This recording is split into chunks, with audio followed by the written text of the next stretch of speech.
చెప్పమని చెప్పండి, నేను తీసుకోవాల్సిన యాక్షన్ నేను తీసుకుంటా. అప్పుడు ఎవరు నన్ను ప్రశ్నించడానికి వీల్లేదు. అది ఓకేనా?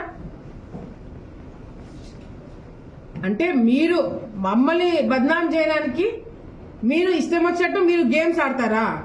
మేము నిజాయితీగా ప్రశ్న అడిగినందుకు మమ్మల్ని మీరు తప్పు పడతారా? ఈరోజు ఇక్కడికి వచ్చినాను, ఏ మాత్రమైన చిన్నపాటు ఇన్సిడెంట్ జరిగిందా అండి? ఏ మాత్రమైన చిన్నపాటు గొడవ జరిగిందా? నేను ఎక్కడ వాళ్ళు మేము ఎదురు పడతామని చెప్పి మా వాళ్ళందరినీ బయటికి పంపించేసిన ఈయన కర్నూలు నుంచి మనుషులు పంపించుకుంటాడా? కర్నూలు నుంచి మనుషులు తెప్పించుకుంటే భయపడిపోతామా మేము? బోర్డు మీటింగ్ కి చైర్మన్ కర్నూలు నుంచి మనుషులు ఎందుకు తెప్పించుకోండి అనేది మీకే తెలియాలా? ఎవడు మళ్ళీ మాట వినకుండా బయటికి పారిపోతే వాళ్ళని బెదిరించుకోవాలను. నేను ఇక్కడికి వస్తున్న సంగతి ఎవరికి తెలియదు, వాస్తవంగా చెప్పాలంటే ఎవరికి తెలియదు. సో మనుషులు ఎందుకు పిలిపించుకున్నాడండి? మీ దగ్గర కూర్చున్న డైరెక్టర్ల మీద మీకు నమ్మకం లేకుండా ఈరోజు సింపుల్ గా నేను ఎండీని కలవడానికి వచ్చిన ఈయన ఏమైనా కుర్చీలో కూర్చుంటే నా కుర్చీ అని ఎగురుతున్నాడు. ఎందుకు వచ్చిన తలకాయ నొప్పి అని చెప్పి ఆయన కుర్చీ ఆయనకే పెట్టినాము. ఎందుకు వచ్చింది పాపం ఆయన కుర్చీ మీద అంత ప్రేమ? ఎప్పుడే ఆయనకు ఒక సలహా చెప్తున్నాడు చూడండి, కుర్చీల మీద అంత ప్రేమ పెంచుకోవద్దు. ఈ రోజు ఉంటుంది, రేపు ఊడుతుంది. ఎవరిదైనా కుర్చీల మీద ప్రేమ పెంచుకుంటే ఆ రేపు ఆ కుర్చీ నీకు గత అవుతుంది, పదవి కాదు, ప్రజలు కాదు. ఇప్పుడు నా కుర్చీని ఎగురుతున్నాడు కాబట్టి ఎందుకు వచ్చిన కుర్చీ పక్కన పడేసి ఆయనకే పెట్టుకొని ఈ ఎండీ ఆఫీస్ లో వచ్చి కూర్చున్నాం. ఆయన ఎండీని అడుగుతున్నాం, ఎండీని ప్రశ్నిస్తున్నాం. ఈయనకెందుకు అంత ఉక్రోషం వస్తుంది? అవును, మేము ఎమ్మెల్యేగా ఉన్నాము, మమ్మల్ని ప్రశ్నించరా మీడియా? మేము ఒకవేళ ఏదైనా డౌట్స్ ఉంటే మమ్మల్ని ప్రశ్నించరా ప్రజలు? ఇళ్ల కాడికి పోయినప్పుడు మమ్మల్ని ప్రశ్నించరా? మరి నన్ను ఎవడూ ప్రశ్నించకూడదు. నేను మోనార్క్ని, నేను హిట్లర్ అనుకుంటే రేపొద్దున అదే రైతులు నీకు బుద్ధి చెప్తారు, అదే రైతులు మిమ్మల్ని దించుతారు, అదే ప్రభుత్వం మీకు సపోర్ట్ లేకుండా పోతుంది. ఇప్పుడు ఎండీ మీ అందరి ముందర ఏమన్నాడు? నేను కలెక్టర్కి ఇవ్వాల్సిన అవసరం లేదని అన్నాడా లేదా? కలెక్టర్ కూడా లెక్క చేయకుండా మాట్లాడుతున్నాడు. ఇంకా నేను చంద్రబాబు నాయుడుకే వదిలేస్తున్నా, లోకేషన్కే వదిలేస్తున్నా. మీరు ఈడ జరిగే అన్యాయాలు, కుట్రలు మీ దృష్టికి తీసుకొస్తాను, అసెంబ్లీలో మాట్లాడతాను. తీసుకుంటే తీసుకోండి, లేకపోతే ఇంకొక సొసైటీ అయినా ఫామ్ చేయండి, దాంట్లోనే రైతులు బాగుపడతారు. ఈ బిల్డింగ్ ఆ కుర్చీలు వాళ్ళకే వదిలేయండి, వాళ్ళే చూసుకుంటారు. మా కుర్చీలు, మా బిల్డింగ్లు, మాది అని ఎగురుతున్నారు కదా, అవి మాత్రం వాళ్ళకి అప్పచెప్పి ఇంకొక కొత్త సొసైటీ పెట్టిద్దాను.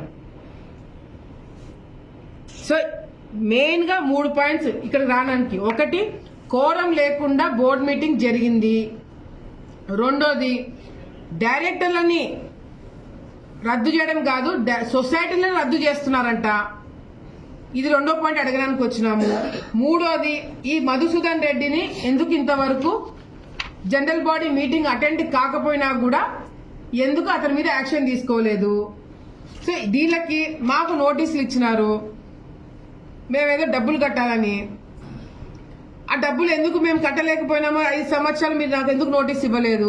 జనరల్ బాడీ మీటింగ్ కి విఖ్యాత్ అటెండ్ అయినాడు, బోర్డు మీటింగ్ టైంలో విఖ్యాత్ వచ్చినాడు, అది మీ అందరూ కూడా తెలుసు. అప్పుడు ఎందుకు విఖ్యాత్కి నోటీస్ ఇవ్వలేదు మేము ప్రతిపక్షంలో ఉన్నప్పుడు?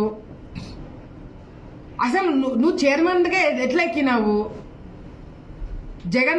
వైఎస్ జగన్మోహన్ రెడ్డి గారు వచ్చి ఇగో ఈయన చైర్మన్ చేసేయండి అంటే 2 సంవత్సరాల నుంచి పాలు పోవాల్సిన వ్యక్తి సడన్ గా 20 రోజుల్లో డైరెక్టర్ అయిపోయినాడు, చైర్మన్ అయిపోయినాడు.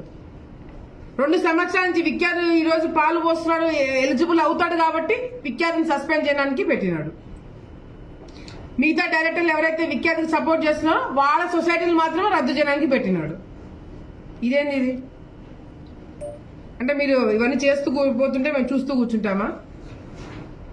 సో దీంట్లో నో టెన్షన్, నంద్యాల ఏం టెన్షన్ వాతావరణం లేదు. ఎవడొచ్చి ఇక్కడ ఎగిరి గెంతులేసింది లేదు. మా పొద్దు నుంచి మేము ఈడే కూర్చున్నాం, ఈడే భోజనం చేస్తున్నాం. డైరీ వాళ్ళు పెట్టకపోయినా మేమే తెప్పించినాం. ప్రెస్ వాళ్ళకి బాగా సాక్షికి బాగా బిర్యానీ పెట్టింటాడు. బిర్యానీ కూడా పెట్టలేదా? అది కూడా పెట్టలేదంటే పాపం సాక్షి వాళ్ళకి. సో ఏం టెన్షన్ వాతావరణం లేదు, అంతే సాఫీగా జరుగుతుంది. నన్ను చూడంగానే మీడియా వాళ్ళకి టెన్షన్ వాతావరణం ఆటోమేటిక్ గా వేసేస్తున్నారు. సో ఆ టెన్షన్ వాతావరణం లేకుండా జస్ట్ ప్రశ్నించడానికి మాత్రమే వచ్చినాం.